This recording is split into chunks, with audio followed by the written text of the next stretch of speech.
अस्सलामुअलैकुम दोस्तों, क्या हाल चाल है। सबसे पहले तो आप तमाम दोस्तों आपका शुक्रिया, और जितने भी लोगों ने हमें रिसेंटली सब्सक्राइब किया और जो कर रहे हैं, जो कर चुके हैं, सबका बहुत शुक्रिया।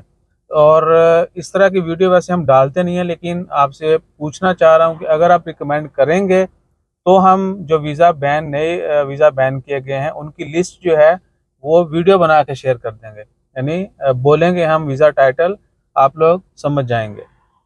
क्योंकि बहुत सारे लोग जो हैं वो कमेंट करते हैं, फिर उनका नाम जो है वो वीज़ा टाइटल चेक करना पड़ता है हमें लिस्ट में से, फिर उनको रिप्लाई करना पड़ता है। और या फिर जो है मैसेज जो आते हैं कि भैया लिस्ट शेयर कर दें या इस टाइटल का बता दें ये उसमें है या नहीं है। तो हम क्या करेंगे, लिस्ट खोलेंगे।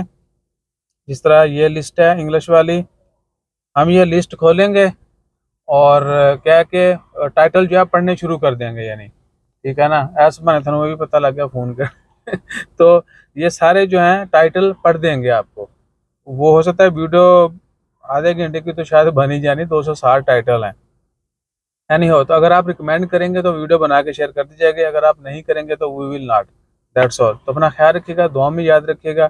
और अगर नहीं, अगर हमें कमेंट या मैसेज आया तो मैंने ये लिस्टें ही सेंड करनी है अब, ठीक है ना, ताकि आप खुद जो है वो चेक करें प्लीज़। जज़ाकल्लाह।